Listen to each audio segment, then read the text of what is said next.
वह स्पष्ट रूप से एक ज़ॉम्बी बन गया है। फिर भी वह कभी भी इंसानों को नहीं खाता, बल्कि हर दिन कुछ खोजने के लिए झुकता है। सैनिकों ने यह देख अपनी बंदूकें उठाई, किसी भी समय शूट करने के लिए तैयार। इस समय ज़ॉम्बी दुल्हन आखिरकार उठ खड़ी हुई। उसने अंगूठी पहनने की कोशिश की, लेकिन उसकी उंगली बहुत पतली थी और अंगूठी बार बार गिर गई। लेकिन फिर भी वह लगातार ये क्रिया दोहराती रही। इतनी अजीब घटना देखकर सैनिकों ने अपने हथियार नीचे रख दिए, लेकिन सुरक्षा सुनिश्चित करने के लिए उनमें से एक धीरे धीरे आगे बढ़ा और जमीन से स्टील की सुई उठाई।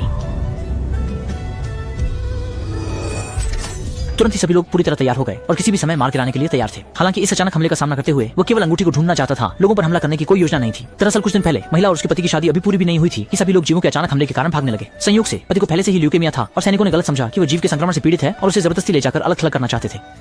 और तुमने क्यों नहीं किया? हालांकि पत्नी ने कितनी भी कोशिश की समझाने की, पति को फिर भी ले जाया गया, जब तक डॉक्टर की बंदूक की आवाज नहीं गूंज गई। महिला की उम्मीदें भी पूरी तरह से टूट गईं। जब उसने पति की लाश देखी, वो निराश होकर जमीन पर घुटने टेक दी। आखिर वह उसका जीवन भर का सबसे बड़ा प्यार था, पति। चले जाने के कुछ समय बाद महिला भी संक्रमित हो गई, लेकिन वह अपने पति को कभी नहीं भूली। जब यह सुनिश्चित हो गया कि ज़ॉम्बी दुल्हन किसी को चोट नहीं पहुंचाएगी, तो सैनिकों ने उसे सुरक्षा का प्रतीक हरा निशान लगा दिया। लेकिन जब वे जाने की तैयारी कर रहे थे, ज़ॉम्बी दुल्हन ने जैसे कुछ देखा, वह सामने खड़े गंजे सैनिक को बहुत उत्तेजित होकर देखने लगी, क्योंकि उसकी याद में उसके पति भी जीवन में गंजे थे और उसने उसी गंजे सैनिक को अपने पति समझ लिया था। सब्सक्राइब जरूर करें।